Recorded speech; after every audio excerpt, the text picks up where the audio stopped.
सभी एस्पिरेंट्स का इस वीडियो में स्वागत है।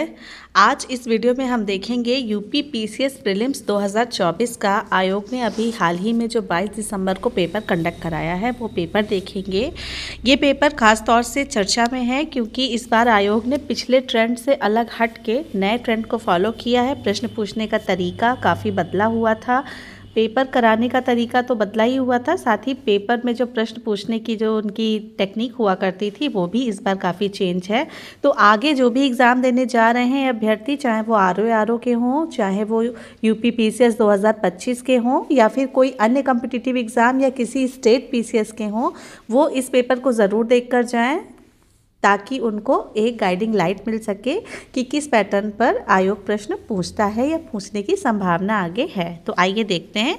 ये वो पेपर है जो आयोग ने ऑफिशियल आंसर की जारी की थी, तो ये सभी आंसर वही हैं जो आयोग ने जिनको सही माना है। तो आइए देखते हैं।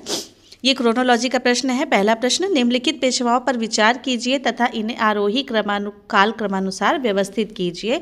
रघुनाथ राव, बालाजी राव, नारायण राव, बालाजी विश्वनाथ। ये प्रश्न जो है पहले भी कई बार आ चुका है। इसके लिए अगर आपको नहीं याद होता है तो कोई निमोनिक बना लीजिए और ये इसका सही आंसर है 4231। आप पॉज करके इसका आंसर मिला लीजिएगा। अगर मैं एक एक प्रश्न को ऐसे करवाऊंगी तो फिर वीडियो बहुत लंबी हो जाएगी।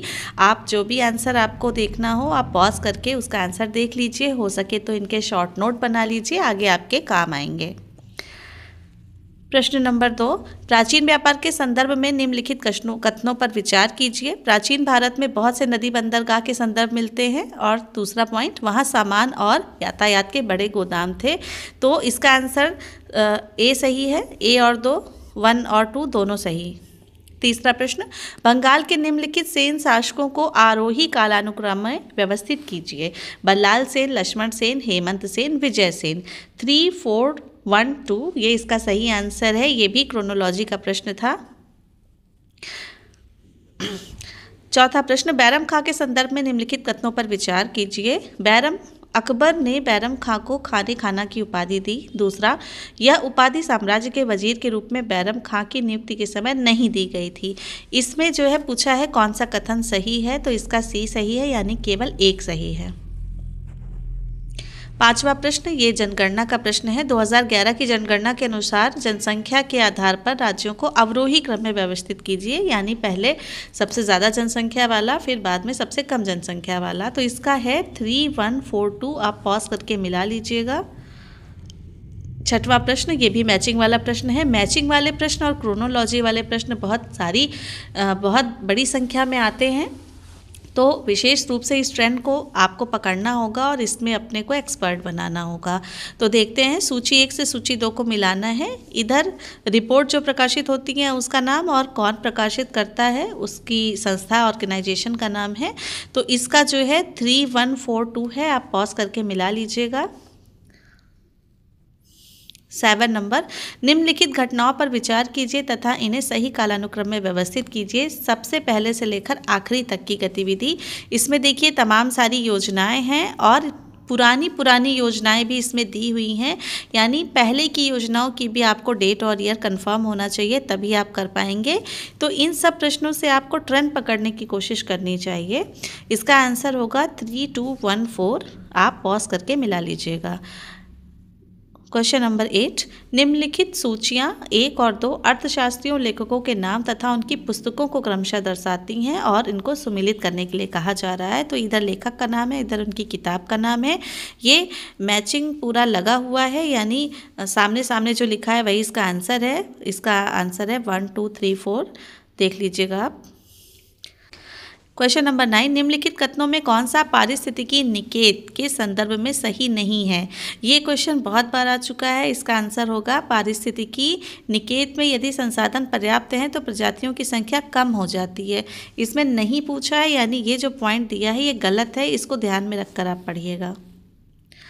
10वां नंबर, इसमें भी आपको मैचिंग करना है। बायोस्फीयर रिजर्व दिया है और इधर स्टेट दिया है। इसका आंसर होगा 2, 4, 1, 3, यानी सिमलीपाल आपका उड़ीसा में है, नोकरेक आपका मेघालय में है, अगस्त्यमलाई आपका केरल में है और मानस आपका असम में। क्वेश्चन नंबर 11, निम्नलिखित कथनों पर विचार कीजिए। वैज्ञानिक जांच व्यवहारिक आदर्शों के प्रति प्रतिबद्धता पर निर्भर करती है। विज्ञान में ईमानदारी विशेष रूप से महत्वपूर्ण है। ये दोनों ही कथन सही हैं। Option number A correct. 12वां प्रश्न, निम्नलिखित में कौन सा उच्च से निचले क्रम में पौधों की प्रजातियों का सही क्रम है?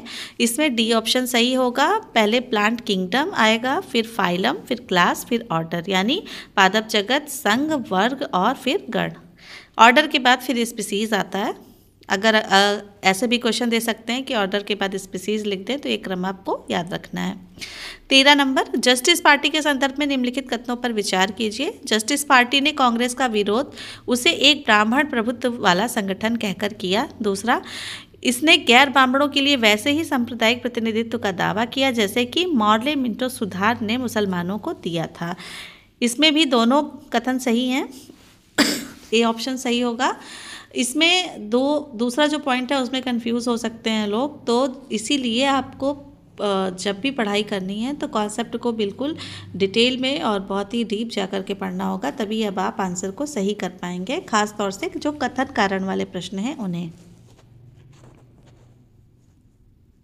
14 number, worker and peasant party के संदर्भ में निम्नलिखित कथनों पर विचार कीजिए। वर्कर एंड पीजन पार्टी का गठन 1927 में हुआ था और इसे एक अखिल भारतीय संगठन का रूप दिया गया था। पार्टी का उद्देश्य कांग्रेस के अंतर्गत ही काम करना था, जिसमें इसको अधिक क्रांतिकारी रुझान वाली पार्टी और आम जनता का संगठन बनाया जा सके। तो इसमें जो है सेकंड पॉइंट केवल सही है, पहला गलत है। 15 नंबर, निम्नलिखित घटनाओं पर विचार कीजिए और इन्हें कालानुक्रम में व्यवस्थित कीजिए। फिर ये देखिए क्रोनोलॉजी आ गया। इसमें ये कांग्रेस के पहले के जो संस्थाएं और संगठन हैं ये उनका है, तो ये क्रम में लगा हुआ है। 1 2 3 4 इसका आंसर है, आप देख लीजिएगा। 16 नंबर, निम्नलिखित घटनाओं पर विचार कीजिए तथा इन्हें सही कालानुक्रम में व्यवस्थित कीजिए। सबसे पहले से लेकर आखिरी गतिविधि तक, ये भी क्रोनोलॉजी का है। इसमें आपका 4 3 2 1 होगा, आप पॉज करके आंसर मिला लीजिएगा। 17, सहमति की आयु अधिनियम 1891 के संदर्भ में निम्नलिखित कथनों पर विचार कीजिए। यह बम्बई के एक पारसी सुधारक बहराम जी मलाबारी थे जिन्होंने इस कानून की वकालत की थी। इस अधिनियम को बाल गंगाधर तिलक के नेतृत्व वाली चरमपंथी शाखा ने समर्थन दिया था। तो ये जो है आपका इसमें पॉइंट नंबर 1 सही है। बाल गंगाधर तिलक ने सम्मित आयु अधिनियम का विरोध किया था, वो इसके पक्ष में नहीं थे। क्वेश्चन नंबर 18, नीचे 2 कथन दिए गए हैं जिसमें से एक को अभिकथन ए तथा दूसरे को कारण आर कहा गया है। शिवाजी को बड़े देशमुखों के विरोध का सामना करना पड़ा। ये देशमुख स्वतंत्र मराठा राज्य के पक्ष में नहीं थे और बीजापुर के सामंत ही बने रहना चाहते थे। ये इसमें दोनों कथन सही हैं और ये इसकी व्याख्या भी कर रहा है, क्योंकि शिवाजी जो है वो देशमुख और सरदेशमुखी और चौथ नामक कर वसूलते थे, जिससे ये प्रसन्न नहीं थे देशमुख। अगला देखते हैं। 19, अंडमान और निकोबार द्वीप समूह में निम्नलिखित में से किस कारण से प्रलयकारी प्रवाल विरंजन हुआ तथा प्रवालों की सामूहिक मृत्यु हो गई थी?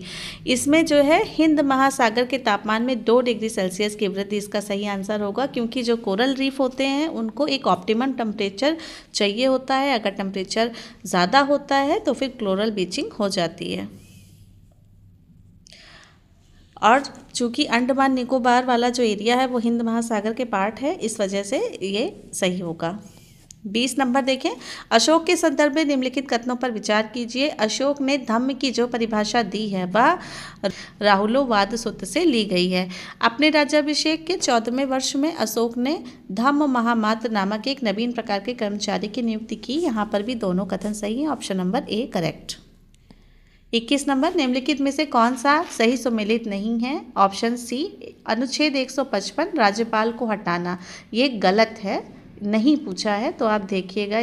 155 नंबर में राज्यपाल का जो चयन होता है उसकी प्रक्रिया बताई गई है। 22 नंबर, भारत के संविधान में निम्नलिखित में से क्या कथित है? राष्ट्रपति संसद के किसी भी सदन का सदस्य नहीं होगा। संसद राष्ट्रपति और दोनों सदनों से मिलकर बनेगी। ये दोनों ही बातें सही हैं। Option A correct. Question number 23, निम्नलिखित कथनों पर विचार कीजिए। भारतीय संविधान में कोई संशोधन लाने का उपक्रम किया जा सकता है। 4 पॉइंट दिए हुए हैं, लोकसभा द्वारा, राज्यसभा द्वारा, राज्य विधानमंडलों द्वारा, भारत के राष्ट्रपति द्वारा। तो यहाँ पर लोकसभा और राज्यसभा को ही अधिकार है कि वो संविधान में कोई संशोधन लाने का प्रस्ताव कर सकते हैं। Option B correct. 24 number, Bharat के निर्वाचन आयुक्त के निम्नलिखित में से कौन से कार्य हैं? लोकसभा के अध्यक्ष और उपाध्यक्ष तथा राज्यसभा के उपसभापति के पदों के लिए निर्वाचन कराना, गलत है। नगर पालिकाओं और नगर निगमों के लिए निर्वाचन कराना, नहीं, ये राज्य चुनाव आयोग का कार्य है। उपयुक्त निर्वाचन से उत्पन्न सभी संदेहों एवं विवादों का निर्णय, ये भी गलत है। Option D. 25 नंबर, निम्नलिखित में से कौन सा एक सही सुमेलित नहीं है? संथा नाम समिति जो है वो आपका पंचायती राज वित्त से संबंधित नहीं थी, बल्कि ये आपका जो है सीबीसी यानी सतर्कता आयोग के गठन की सिफारिश इसने की थी। क्वेश्चन नंबर 26, निम्नलिखित में से कौन सा जैविक अनुक्रम की प्रावस्थाओं का सही क्रम है? ये भी क्वेश्चन कई बार आ चुका है, इसको देख लीजिएगा। ऑप्शन डी सही है, पहले प्रवास, फिर आस्थापन, फिर प्रतिक्रिया, फिर स्थिरीकरण। यानी कि कोई भी ऐसी जगह जहाँ पर कोई भी स्पीसीज़ नहीं है वहाँ का क्रम क्या होता है, तो पहले कोई भी स्पीसीज़ माइग्रेट होकर वहाँ आएगी, फिर वो अपना आस्थापन होगा, उसका आगमन होगा, फिर उसके बाद उसका वातावरण से रिएक्शन होगा, उसके बाद फिर उसका स्टेबलाइजेशन होता है। ये लास्ट प्रोसेस है। क्वेश्चन नंबर 27, ये भी कथन और कारण वाला है। इसमें देखें, ए में दिया है सापेक्षिक आर्द्रता वायु के तापमान में वृद्धि के साथ घटती है, वाष्पीकरण में वृद्धि के साथ निरपेक्ष आर्द्रता में वृद्धि होती है। यहाँ पर ये दोनों ही कथन सही हैं, लेकिन चूंकि दोनों में अलग अलग बातें की गई हैं, इसीलिए इसकी व्याख्या नहीं कर रहा है ये। क्वेश्चन नंबर 28, निम्नलिखित में से कौन सा सही सुमेलित है? इसमें ऑप्शन नंबर बी पिक्नोक्लाइन सागरीय जल घनत्व, ये सही है, बाकी सब गलत हैं। 29 नंबर, इसमें भी सूची 1 को सूची 2 से मिलाना है। इसमें भी देखिए ऑप्शन 3, 4, 2, 1 इसका सही होगा। आप पॉज करके वीडियो को मिला लीजिएगा। 30 नंबर, निम्नलिखित युग्मों यानी एल्यूमिनियम संयंत्र इधर दिया है और इधर राज्यों के नाम दिए हैं, कौन सा सही सुमेलित नहीं है? तो ये एल्यूमिनियम प्लांट जो है मुरी छत्तीसगढ़ में नहीं है, बाकी सब सही सुमेलित हैं। 31, इसमें भी आपका जो है कौन सा सुमेलित नहीं है पूछा है। इधर नेशनल पार्क दिया है, इधर स्टेट दिया है, तो पिन वैली आपका जो है वो जम्मू कश्मीर में नहीं है बल्कि हिमाचल प्रदेश में है। 32, नीचे ये भी कथन और कारण वाला है। इसमें ए में दिया है हिमालय अभी भी ऊंचा हो रहा है, आर में दिया है भारतीय टेक्टोनिक प्लेट यूरेशियन प्लेट से टकरा रही है। ये दोनों ही सही हैं और व्याख्या भी कर रहा है, यानी इसका ऑप्शन सी सही होगा। 33 नंबर, ये भी आपको सूची 1 से सूची 2 से मिलाना है। इसमें आप देख रहे हैं कि मैचिंग वाले और क्रोनोलॉजी वाले प्रश्न विशेष रूप से बहुत भारी संख्या में पूछे जाते हैं। इसमें इधर दिया है कोयला भंडार के क्षेत्र और राज्य का नाम आपको मिलाना है, तो इसका सही आंसर होगा 4, 3, 2, 1, आप मिला लीजिएगा। हूतर कोयला भंडार क्षेत्र झारखंड का है, आपका ईब नदी जो है वो उड़ीसा, तातापानी रामकोला छत्तीसगढ़ और उमरिया मध्य प्रदेश में। 34 नंबर, इसमें भी आपको इधर नहर दी है और इधर नदियां आपको मिलान करना है। इसका भी सही आंसर है 4, 1, 2, 3, इसको आप मिला लीजिएगा। ऊपरी बारी दोआब नहर रावी नदी, सरहिंद नहर सतलज नदी, गुड़गांव नहर यमुना नदी, इंदिरा गांधी नहर सतलज रावी और व्यास। 35 नंबर, इसमें निम्नलिखित युग्मों यानी फसल और उसकी विशेषता में क्या सही सुमेलित नहीं है? इसमें गलत कथन आपको पकड़ना है, तो बी गलत है। चावल उत्पादन में बिहार का योगदान 15.7% है, ये कथन गलत है। कपास फसलों के संदर्भ में निम्नलिखित कथनों पर विचार कीजिए। कपास मुख्यतः खरीफ की फसल है। कपास के उत्पादन के लिए वार्षिक 50 से 75 सेंटीमीटर मध्यम वर्षा की आवश्यकता होती है, तो ये दोनों ही बातें सही हैं। 37, ये भी कथन कारण वाला है। लाल मृदा भारत के दूसरे सबसे बड़े मृदा समूह को दर्शाती है। लाल मृदा काली मृदा को दक्षिण पूर्व, पूर्व और उत्तर दिशाओं से घेरे हुए है। ये दोनों ही कथन सही हैं, लेकिन चूंकि इसका दोनों का एक दूसरे से सटीक रिलेशन नहीं बैठ रहा है। दोनों बातें अपनी अपनी जगह पर सही हैं, पर ये इसकी व्याख्या से संबंधित नहीं है, इसीलिए ऑप्शन सी सही होगा। 38, इसमें भी आपको सूची मिलान करना है, इधर शहर का नाम और इधर योजना बनाए जाने की अवधि। तो इसका 4321 है, यानी कांचीपुरम प्राचीन काल से संबंधित है, जैसलमेर आपका मध्यकाल में बना, और कोडाई कनाल जो है वो औपनिवेशिक काल के दौरान डेवलप हुआ, और भिलाई आपका स्वतंत्रोत्तर काल में डेवलप हुआ। 39, इसमें भी आपको सूची मिलान करना है, इधर आपके स्थानीय तूफानों के नाम और इधर उसके एरिया कौन से हैं। ये 3241 के हिसाब से है, आप मिला लीजिएगा। आम्र वर्षा तटीय कर्नाटक क्षेत्र में होती है, फूलों वाली वर्षा आपकी केरल में, काल वैसाखी आपकी पश्चिम बंगाल में, और लू हमारी हम सब जानते हैं पंजाब से बिहार तक, जिसमें हमारा यूपी भी आता है। खूब लू चलती है गर्मियों में। 40, निम्नलिखित में से कौन सा युग्म सही सुमेलित नहीं है। इसमें राजधानी दिया है और देश का नाम, तो खार्तूम इथियोपिया की राजधानी नहीं है। इथियोपिया की राजधानी क्या है आप जानते हैं तो कमेंट करके ज़रूर बताइएगा। 41, ऊपरी गंगा के मैदानी कृषि जलवायु क्षेत्र के निम्नलिखित संदर्भ में कथनों पर विचार कीजिए। यह क्षेत्र केंद्रीय और पश्चिमी उत्तर प्रदेश में स्थित है। इसमें सिंचाई गहनता 130% से अधिक तथा कृषि गहनता 140% है। ये दोनों ही कथन सही हैं।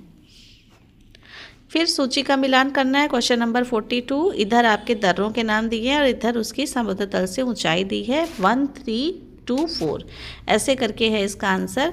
यानी देवासा जो है वो सामने मिला हुआ है, रोहतांग आपका जो है वो 3978 मीटर, बाड़ालाचा आपका 4850 मीटर और बनिहाल आपका 2832 है मीटर है।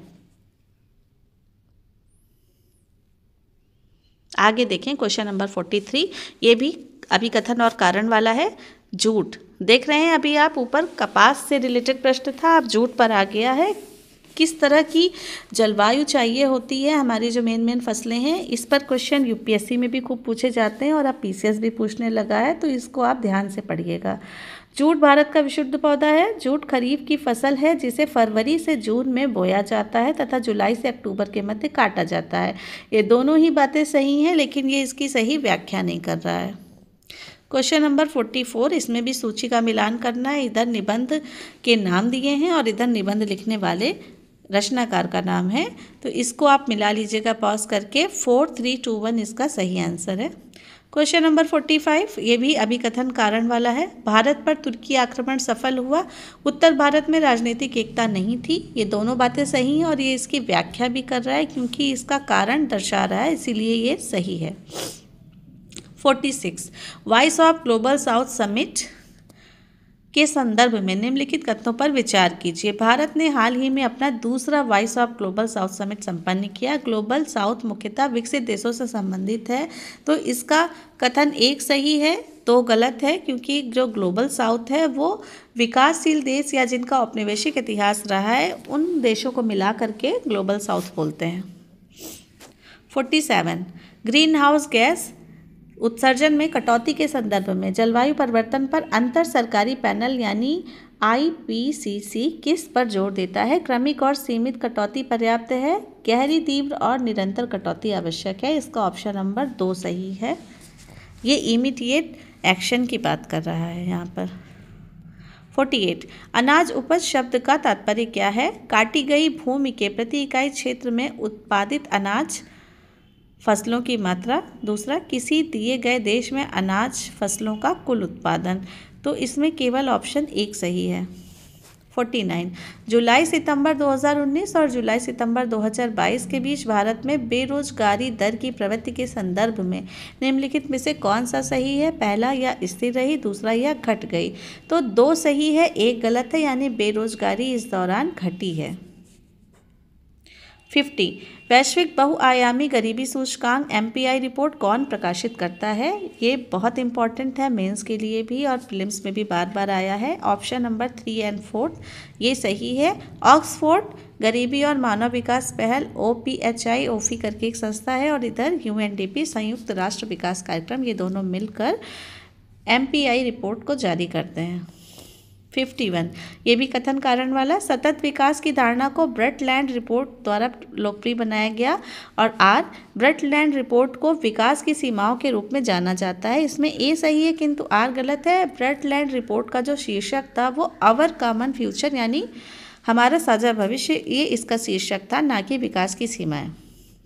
विकास की सीमाएं किस रिपोर्ट का शीर्षक था? अगर आपको पता है तो कमेंट बॉक्स में ज़रूर बताइए।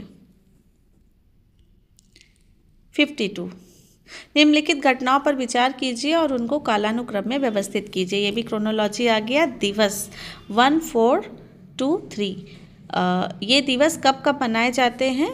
अगर आपको पता है तो आप ज़रूर बताइएगा कमेंट करके। 53 इस भी सूची का मिलान करना है, इस पे व्यक्ति का नाम और कारण। तो ये जो है 3, 1, 2, 4 इसका सही आंसर है। आप पॉज करके मिला लीजिएगा, अगर मैं पूरा पढ़ूंगी तो वीडियो बहुत लंबा हो जाएगा। 54 ये भी कथन कारण वाला है। 2023-24 के दौरान सिंगापुर भारत में FDI का सबसे बड़ा स्रोत बनकर उभरा। आर, भारत मॉरिशस कर संधि संशोधन से भारत में FDI के प्रमुख स्रोतों के रूप में देशों में बड़ा बदलाव आया है। तो ये दोनों ही बातें सही हैं और ये इसकी व्याख्या कर रहा है। Option number C correct. 55 number, R21 matrix MTM क्या है? सीरम इंस्टीट्यूट ऑफ इंडिया द्वारा विकसित एक मलेरिया का टीका है। इसमें आपको दो चीज़ें ध्यान रखनी थी कि ये किस चीज़ का टीका है, मलेरिया का, और फिर किसने डेवलप किया, यानी बहुत ही ज़्यादा आप डीप में जाकर क्वेश्चन पूछे गए हैं। सरफेस की स्टडी से अब काम नहीं चलने वाला है। 56 निम्नलिखित में से किसने कांस फिल्म फेस्टिवल 2024 के अनसर्टेन रिगार्ड वर्ग में सर्वश्रेष्ठ अभिनेत्री का पुरस्कार जीता? तो ये है अनुसुईया सेन गुप्ता। रुद्रम 2 मिसाइल के संदर्भ में क्या सही है? ये हवा से हवा में मार करने वाली मिसाइल है। इसका परीक्षण मई 24 में राजस्थान में किया गया। ये दोनों कथन गलत है। 58 सूची 1 को 2 से मिलाना है। इधर नवनिर्वाचित राज्य प्रमुख और इधर देश का नाम। पहले हम लोग किसी एक देश का पूछते थे, अब इन्होंने मैचिंग वाला बना दिया है। अब आपके लिए मुश्किलें काफ़ी बढ़ा दी हैं आयोग ने।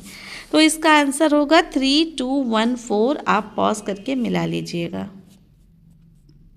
59 निम्नलिखित युग्मों दक्कन ट्रैप और उसकी विशेषता दी हुई है में कौन सा सही सुमेलित नहीं है, यानी गलत पूछा है। तो ट्रैपों के मध्यवर्ती तल में सागरीय पादपों और जीव जंतुओं के अवशेष और जीवाश्म पाए जाते हैं। तो दक्कन ट्रैप जो है वो लावा निर्मित है, ज्वालामुखी क्रियाओं से बना है, इसलिए इसमें जीवाश्म नहीं पाए जाते हैं। अगर आपको ये पॉइंट पता है तो आप इसमें सही आंसर तक पहुंच सकते हैं आराम से। 60 नंबर, अभिकथन कारण।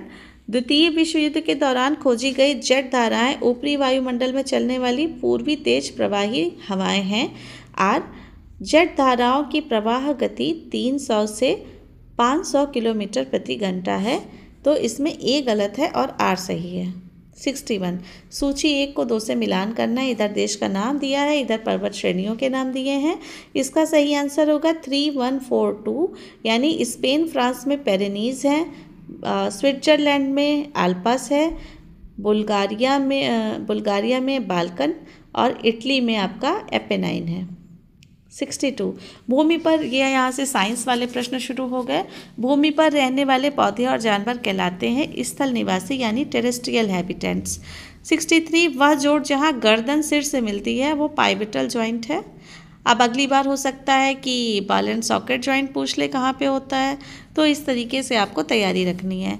64 इसमें से रोग पैदा करने वाले सूक्ष्म जीव को रोगाणु यानी पैथोजेंस कहते हैं। अगर कभी हिंदी में कन्फ्यूज़न हो तो आप इंग्लिश वर्जन भी साथ में देखेंगे तो आपको आसानी होगी। 65 दूध इसमें से किसका उदाहरण थे? दूध एक इमल्शन है। बेकिंग सोडा का सूत्र है NaHCO3। बहुत सारे केमिकल फार्मूलाज हैं जैसे फिटकरी है, नीला थोथा, कास्टिक सोडा, ये सब आपको याद करने होते हैं। 67 CPR से तात्पर्य क्या है? हम सब ने CPR का नाम सुना होगा, उसी का फुल फॉर्म पूछा है, कार्डियोपल्मोनरी पुनर्जीवन। 68 एकमात्र शिरा जो ऑक्सीजन युक्त रक्त वहन करती है कहलाती है पल्मोनरी शिला, पल्मोनरी शिरा। 69 मधुमेह जो कि एक बहुत ही सामान्य विकार है, संबंधित होता है अग्नाशय से। ये पैंक्रियास से संबंधित बीमारी है। जिसमें इंसुलिन का लेवल घट बढ़ जाता है। हाल ही में कोविड-19 महामारी के कारण विश्व विराम का कारण था SARS-CoV-2 वायरस। 71 ये फिजिक्स का क्वेश्चन है। एक बस एक निश्चित दूरी की पहली आधी दूरी v1 गति से पूरा करती है, अन्य आधी दूरी v2 गति से पूरा करती है, तो पूरी यात्रा में बस की औसत गति क्या होगी? तो बी ऑप्शन सही होगा, 2v1 × v2 upon v1 + v2। 72 Ramganga परियोजना की विशेषताओं के संदर्भ में निम्नलिखित युग्मों में कौन सा सही सुमेलित नहीं है? बांध की लंबाई 825.8 मीटर, ये गलत है, बाकी सब सही है। ये इसको पकड़ने का तरीका ये था कि जो हमारे देश का सबसे लंबा बांध है उसकी लंबाई इतनी है, तो वो कौन सा बांध है, किसकी बात हो रही है यहाँ पर, आप कमेंट में ज़रूर बताइए। 73 विश्व के कुछ देशों के कृषि क्षेत्रों के संदर्भ में निम्नलिखित कथनों पर विचार कीजिए। यूएसए, चीन और जापान की तुलना में भारत का कृषि भौगोलिक क्षेत्र अधिकतम है। उष्ण मानसूनी जलवायु प्रदेश में स्थित होने के कारण भारत में विश्व भर विविधीकृत फसलोत्पादन होता है। ये दोनों ही बातें सही हैं। 74 सूची 1 को 2 से मिलान करना है। इधर दिया है स्थान और इधर दिया है नदियों का संगम। मैंने अपनी स्ट्रेटजी वीडियो में ये पॉइंट बताया था कि आप संगम पाँचों जो हैं उनको अच्छे से तैयार कर लीजिए। देखिए ये प्रश्न मिल भी गया। तो इसका सही आंसर है 2413। आप मिला लीजिएगा इसको और एक बार जाकर उत्तराखंड घूम आइए। जब आप वहाँ जा कर के नदियों को सामने मिलते हुए देखेंगे तो आपको हमेशा के लिए याद हो जाएगा और कन्फ्यूज़न नहीं होगी। 75 पश्चिमी यूरोप की जलवायु के संदर्भ में निम्नलिखित कथनों पर विचार कीजिए। पश्चिमी यूरोप में सभी महीनों में वर्षा होती है।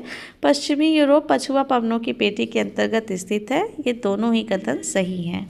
76 निम्नलिखित पर्वतों पर विचार कीजिए, इन्हें इनके स्थान के अनुसार पश्चिम से पूर्व की ओर सही क्रम में व्यवस्थित कीजिए। 2431 ये इसका सही आंसर है। पॉज करके मिला लीजिएगा। पश्चिम से पूर्व की ओर आपको मिलाना है। निम्नलिखित युग्म नदी और उसके प्रवाह की दिशा में कौन सा सही सुमेलित नहीं है?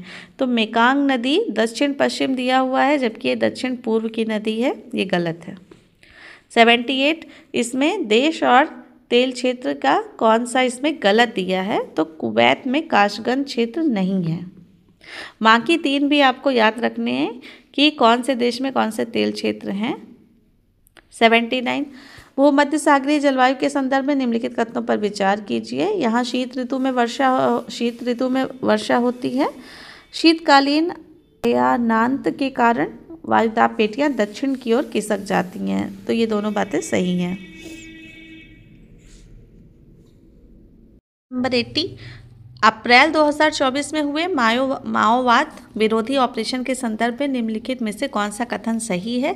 यह महाराष्ट्र के गढ़चिरौली जिले में हुआ था। यह ऑपरेशन बीएसएफ एवं डिस्ट्रिक्ट रिजर्व गार्ड द्वारा किया गया था। इसमें सिर्फ 2 ऑप्शन सही है। सेकेंड नंबर, इसमें केवल दूसरा कथन सही है, पहला गलत है। 81 इसरो द्वारा विकसित प्रवाह सॉफ्टवेयर के संदर्भ में निम्नलिखित में से कौन सा सही है? यह विक्रम साराभाई अंतरिक्ष केंद्र की अग्रणी उपलब्धि है।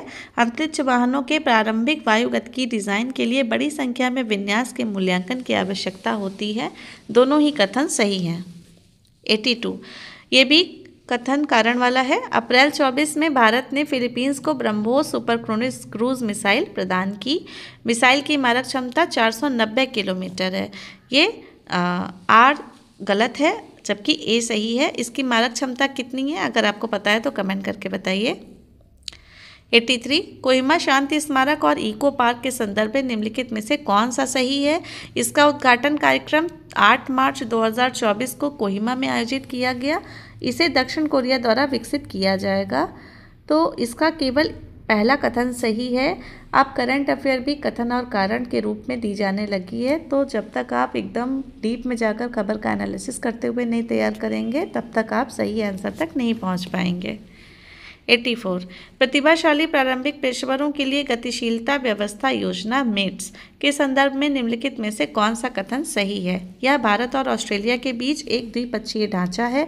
इस योजना में अध्ययन के लिए विशिष्ट क्षेत्रों में ज्ञान और कौशल वाले भारतीय स्नातकों 18 से 30 वर्ष की आयु के को 2 वर्षों तक ऑस्ट्रेलिया में रहने और काम करने की पेशकश की जाएगी। तो इसमें 1 और 2 दोनों कथन सही हैं। 85 परमाणु सुरक्षा पर अंतर्राष्ट्रीय सम्मेलन आईकॉन्स 2024 के संदर्भ में निम्नलिखित में से कौन सा सही है। पहला, यह सम्मेलन 25 मई 2024 को आयोजित किया गया था। दूसरा, भारत ने हाल ही में परमाणु सुरक्षा को मजबूत करने के लिए एक अंतर मंत्रालयी परमाणु तस्कर विरोधी टीम CNST का पुनर्गठन किया है। यहाँ पर 2 कथन नंबर 2 सही है, पहला गलत है। 86 पिरुल लाओ पैसे पाओ अभियान के संदर्भ में निम्नलिखित में से कौन सा कथन सही है। यह जंगल की आग को कम करने और ग्रामीणों को आय प्रदान करने से संबंधित है। दूसरा, उत्तराखंड के मुख्यमंत्री ने इस अभियान की शुरुआत की है। ये दोनों ही कथन सही हैं। जंगल में जो आग लग जाती है चीड़ की पत्तियों सूखी पत्तियों से, उससे बचने के लिए ये योजना उत्तराखंड सरकार द्वारा चलाई गई है। 87 नेपाल भारत अंतर्राष्ट्रीय संयुक्त सम्मेलन 2024 के संदर्भ में निम्नलिखित में से कौन सा कथन सही है। यह नई दिल्ली में आयोजित किया गया था। यह 3 दिवसीय सम्मेलन नीति अनुसंधान प्रतिष्ठान द्वारा आयोजित किया गया था। कथन 2 सही है, पहला गलत। 88 lunar polar exploration mission LUPEX के संदर्भ में निम्नलिखित में से कौन सा कथन सही है। यह भारत जापान के बीच संयुक्त चंद्र मिशन के लिए साझेदारी है जो भविष्य में लॉन्च किया जाएगा। जाक्सा मिशन के लिए लैंडर विकसित करने के लिए जिम्मेदार है, जबकि इसरो रोवर और लॉन्च वाहन को संभाल रहा है। इसमें पहला कथन सही है जबकि दूसरा गलत है।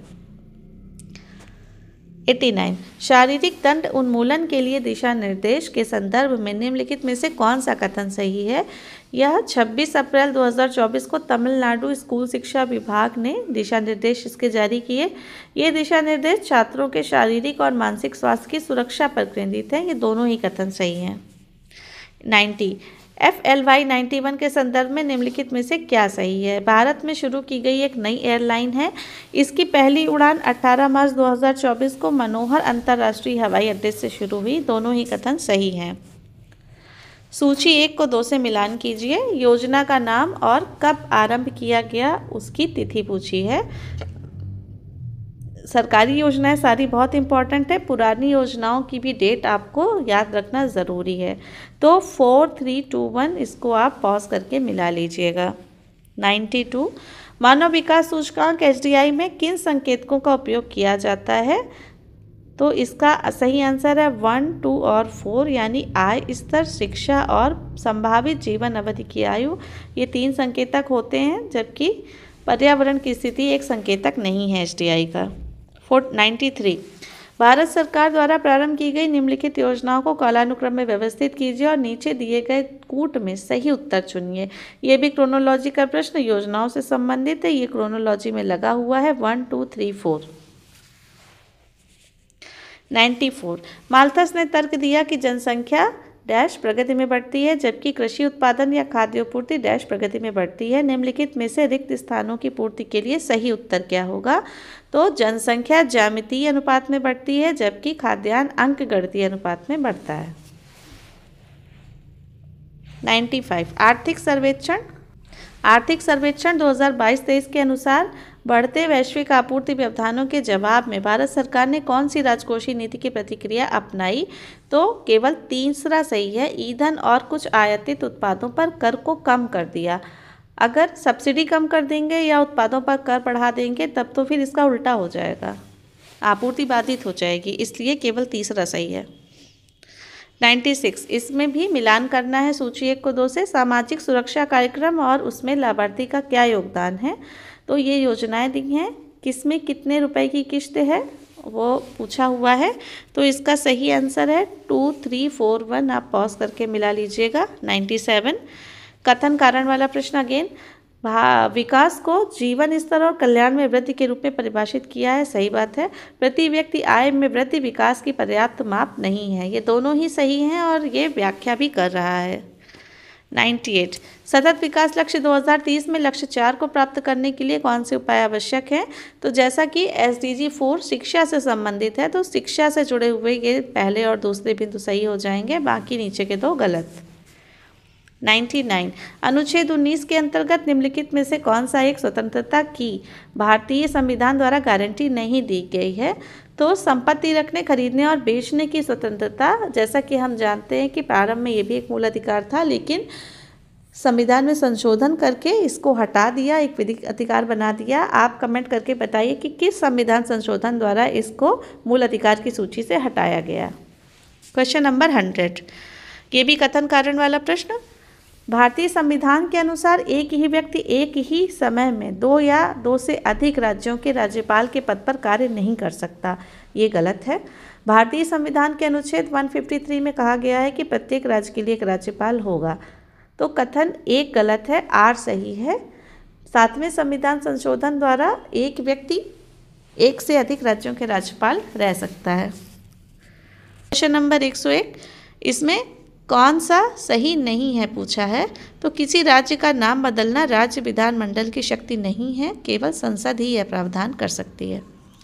102, सूची मिलान करना है। इधर लिखा हुआ है आर्टिकल और इधर सामने किससे संबंधित है, तो ये 1324 इसका सही आंसर होगा। भारत की संचित निधि आर्टिकल 266, वित्त आयोग आर्टिकल 280, वित्तीय आपातकाल आर्टिकल 360 और कैग आर्टिकल 148। 103, भारतीय संविधान में शोषण के विरुद्ध अधिकार के अंतर्गत कौन सी परिकल्पना की गई है? तो आर्टिकल नंबर 23-24 शोषण से संबंधित है। इसमें यहाँ पे पॉइंट नंबर 2 और 3 करेक्ट है। क्वेश्चन नंबर 104, निम्नलिखित समूहों में किसमें केवल इनपुट डिवाइस है? तो इसमें हो जाएगा माउस, कीबोर्ड और स्कैनर। 105, कंप्यूटर मेमोरी का वह कौन सा भाग है जो विद्युत आपूर्ति बाधित होने पर भी अपरिवर्तनशील रहता है? इसका आंसर होगा रोम यानी रीड ओनली मेमोरी। 106, निम्नलिखित में से कौन सा फ़ारेनहाइट तथा सेल्सियस डिग्री के बीच सही संबंध दर्शाता है? तो ये फॉर्मूला आपको ऐसे ही याद करना होगा।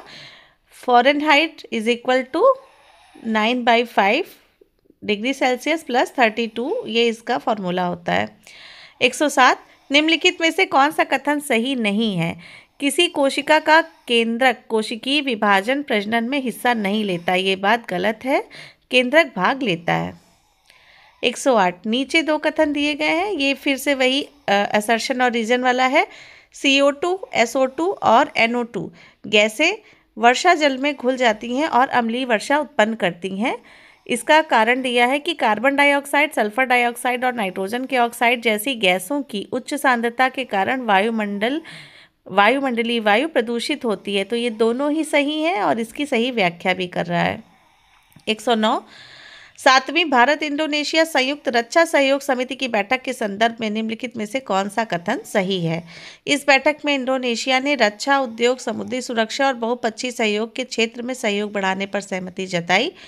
पॉइंट नंबर 2, ये बैठक 5 मई 2024 को जकार्ता में आयोजित की गई। इसमें केवल पॉइंट नंबर 1 सही है। 110, FWD 200B के संदर्भ में निम्नलिखित में से कौन सा कथन सही है? यह भारत का पहला स्वदेशी बम वर्षक UAV यानी अनमैन्ड एरियल व्हीकल विमान है। इसकी पेलोड क्षमता 100 किलोग्राम है। ये दोनों कथन सही हैं। 111, भारत ऑस्ट्रेलिया आर्थिक सहयोग और व्यापार समझौता के संदर्भ में निम्नलिखित में से कौन सा कथन सही है? यह FTA के लिए अपनी तरह की पहली पहल है। बैठक में भारत के वाणिज्य सचिव श्री सुनील वर्थवाल ने भाग लिया। दोनों कथन सही हैं। 112, लिस्ट 1 को लिस्ट 2 से मिलाना है। ये थोड़ा सा टफ क्वेश्चन था क्योंकि हम लोग सिर्फ देश और उनके बीच में युद्धाभ्यास का क्या नाम है अभी तक इस पे ध्यान देते थे, लेकिन अब स्पेसिफिक डेट पूछ ली गई है। तो हो सकता है अगली बार अभ्यास देकर उसका वेन्यू पूछ लिया जाए। तो इस तरह से ट्रेंड आपको पकड़ना होगा। तो इसको आप पॉज करके मिला लीजिए। 3241 ये इसका आंसर है। 113, सक्शगाम घाटी के संदर्भ में निम्नलिखित में से कौन सा कथन सही है? यह घाटी रणनीतिक रूप से महत्वपूर्ण क्षेत्र है जो पाकिस्तान के कब्जे वाले कश्मीर यानी POK का हिस्सा है। भारत ने इस घाटी में चीन द्वारा किए जा रहे बुनियादी ढांचे के विकास पर विरोध दर्ज कराया है। ये दोनों कथन सही हैं। 114 भारत सरकार द्वारा प्रारंभ की गई निम्नलिखित योजनाओं को कालानुक्रम में व्यवस्थित कीजिए और नीचे दिए गए कूट में से सही उत्तर को चुनिए। ये भी आपके पुरानी नई दोनों योजनाओं को क्लब करके बनाया है। ये मिला हुआ है 1 2 3 4 इसी क्रम में देख लीजिएगा। 115 आर्थिक समृद्धि के संदर्भ में निम्नलिखित में से कौन सा कथन सही है? भारतीय अर्थव्यवस्था एक अल्प विकसित अर्थव्यवस्था है। भारतीय अर्थव्यवस्था एक मिश्रित अर्थव्यवस्था है। JM कीन्स अर्थशास्त्र के जनक हैं। इसमें ऑप्शन नंबर 1 पॉइंट नंबर 1 और 2 सही है, तीसरा गलत है। 116 नीचे दो कथन दिए गए हैं। ये भी रीजन असर्शन रीजन वाला है। राष्ट्रीय मुद्रा का वह मूल्य जो विदेशी मुद्रा की मांग और आपूर्ति द्वारा तय होता है उसे नम्य विनिमय दर कहते हैं। विदेशी मुद्रा की मांग और आपूर्ति केंद्रीय बैंक द्वारा निर्धारित होती है। यहाँ पर A सही है किंतु R गलत है। 117 भारत के संदर्भ में निम्नलिखित घटनाओं पर विचार कीजिए। बैंकों का राष्ट्रीयकरण, क्षेत्रीय बैंकों का गठन, बैंक शाखाओं द्वारा गांवों को गोद लेना। ये इसी क्रोनोलॉजी के क्रम में ही लगा हुआ है। अगेन क्रोनोलॉजी का क्वेश्चन आ गया 1 2 3। 118 राष्ट्रीय खाद्य सुरक्षा अधिनियम के संदर्भ में निम्नलिखित में से कौन सा कथन सही है? यह 75% ग्रामीण और 50% शहरी जनसंख्या तक विस्तारित होगा। इसमें महिलाओं और बच्चों के पोषण समर्थन पर विशेष ध्यान दिया गया है। यह अधिनियम 5 जुलाई 2010 को लागू किया गया था। तो पहला दूसरा पॉइंट सही है, तीसरा गलत है। यह अधिनियम 2013 में लागू हुआ था। 119 असर्शन रीजन वाला प्रश्न, मानव विकास सूचकांक HDI एवं सतत विकास लक्ष्य SDG पर आधारित भारतीय राज्यों की वरीयता में सकारात्मक संबंध है। सतत विकास लक्ष्यों के आधारभूत आयामों का शिक्षा एवं स्वास्थ्य से घनिष्ठता के साथ संबंध है। ये दोनों ही बातें सही हैं और ये इसकी व्याख्या भी कर रहा है। 120 इसमें लिस्ट 1 को लिस्ट 2 से मिलाना है। प्रवासियों द्वारा भेजी गई राशि के क्रम में रैंक आपको डिसाइड करनी है।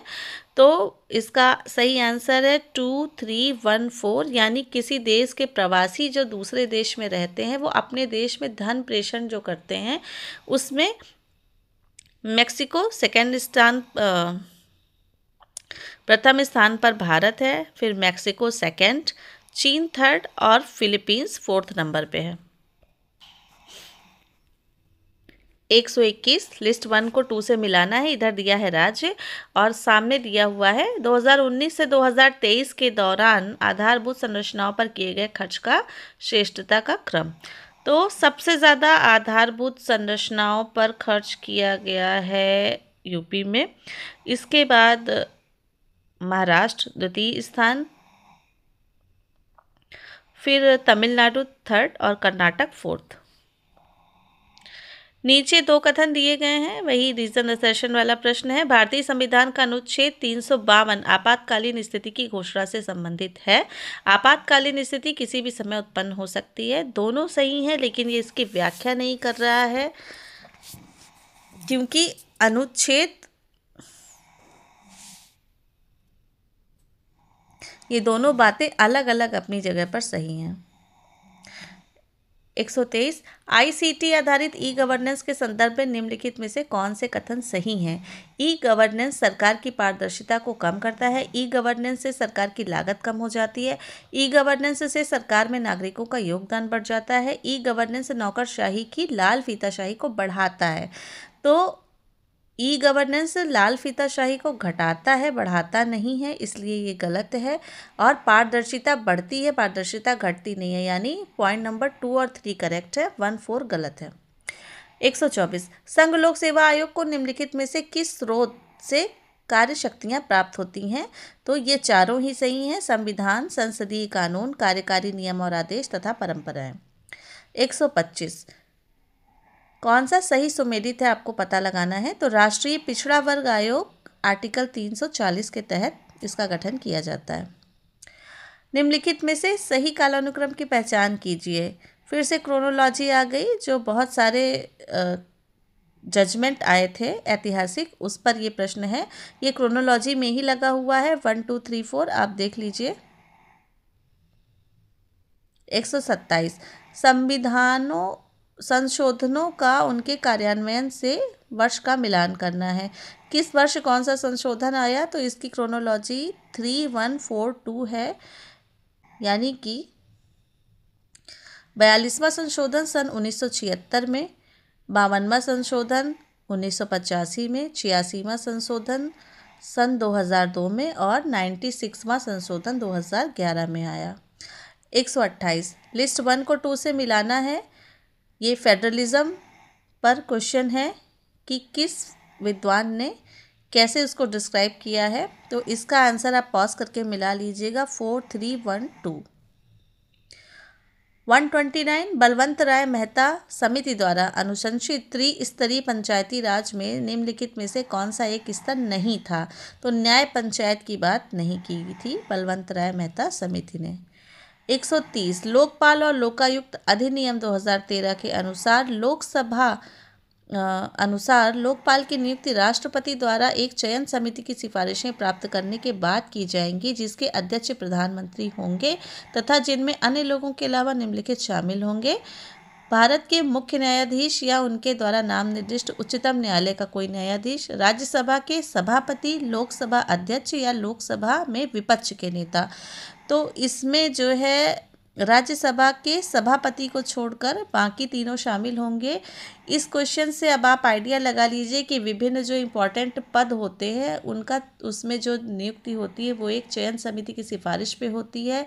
इस बार लोकपाल का पूछा गया है, अगली बार हो सकता है कुछ और पूछ लिया जाए, तो आप पॉलिटी की तैयारी इसी हिसाब से बहुत ध्यान से करिएगा। 131 कांग्रेस सोशलिस्ट पार्टी के संदर्भ में निम्नलिखित कथनों पर विचार कीजिए। जनवरी 1934 में कांग्रेस सोशलिस्ट पार्टी का गठन किया गया। समाजवाद से सहानुभूति होने के कारण औपचारिक रूप में जवाहरलाल नेहरू इस दल में शामिल हुए। तो ये दोनों ही कथन सही नहीं हैं, दोनों ही गलत हैं। 132 निम्नलिखित घटनाओं पर विचार करके इन्हें कालानुक्रम में व्यवस्थित कीजिए। इसमें आप पॉज करके मिला लीजिए। 2 3 1 4 ये मिडीवियल हिस्ट्री का क्वेश्चन है। 133 निम्नलिखित घटनाओं पर विचार करके फिर से इन्हें क्रोनोलॉजी में लगाना है। मॉडर्न इंडिया का प्रश्न है। लिनलिथिगो का अगस्त प्रस्ताव, क्रिप्स मिशन का भारत आगमन, रामगढ़ कांग्रेस अधिवेशन तथा कांग्रेसी मंत्रियों का त्याग पत्र। तो कांग्रेसी मंत्रियों ने त्याग पत्र दिया था सन 1939 में। इसके बाद रामगढ़ का कांग्रेस अधिवेशन 1940 में हुआ। लिनलिथिगो का प्रस्ताव 1940 अगस्त में आया। इसके बाद क्रिप्स आया, क्रिप्स मिशन 1942 में। 134 पुस्तक और उसके लेखक मिला लीजिएगा। 3 2 1 4 ये इम्पॉर्टेंट हैं और ये आपको याद होने चाहिए। 135 असर्शन और रीज़न वाला, प्रारंभिक राष्ट्रवादियों में से अधिकांश को ब्रिटिश राज ईश्वरीय देन लगता था, जिसका उद्देश्य आधुनिकीकरण लाना था। उनकी शिकायत केवल भारत में अन्य ब्रिटिश राज के खिलाफ थी। दोनों सही हैं और व्याख्या भी कर रहा है। 136 विलियम A.J. आर्कबोल्ट के संदर्भ में निम्नलिखित में से कौन सा कथन सही नहीं है। वे लाहौर कॉलेज लाहौर के प्राचार्य थे, ये कथन गलत है। 137 निम्नलिखित घटनाओं पर विचार करके इन्हें कालानुक्रम में व्यवस्थित कीजिए। तो इसको भी मिला लीजिए पॉज करके। 2 3 1 4 इसका सही आंसर है। 138 सूची 1 को 2 से मिलाइए। पाइका विद्रोह, जगबंधु विद्याधर महापात्र, बरेली विद्रोह, मुफ्ती मोहम्मद एवाज, मालाबार विद्रोह, एडा चंद कुंगन और सिलहट विद्रोह राधाराम। 4 3 1 2। 139 निम्नलिखित दिवसों को कालानुक्रम में व्यवस्थित कीजिए। इस बार आयोग को क्रोनोलॉजी काफ़ी भा गई है, घुमा घुमा कर बार बार क्रोनोलॉजी पूछी गई। तो विश्व स्वास्थ्य दिवस, विश्व राष्ट्रीय समुद्री दिवस, विश्व एथलेटिक्स दिवस और रेड क्रॉस दिवस, इसका हो जाएगा 2 1 3 4। 140 एक तरफ दिया हुआ है पुरस्कार और उसके प्राप्तकर्ता, इसको भी आप मिला लीजिएगा। 3 2 1 4। इसमें भी लिस्ट को मिलाना है। ये विटामिन का प्रश्न है साइंस का। विटामिन ए से होगा अंधापन, विटामिन बी की कमी से बेरी, सी की कमी से स्कर्वी और डी की कमी से रिकेट्स। ये कई बार आया हुआ प्रश्न था। 142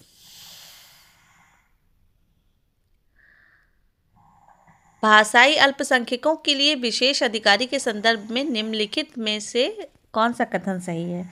संविधान में प्रत्येक राज्य हेतु भाषाई अल्पसंख्यकों के लिए एक विशेष अधिकारी के पद का प्रावधान है।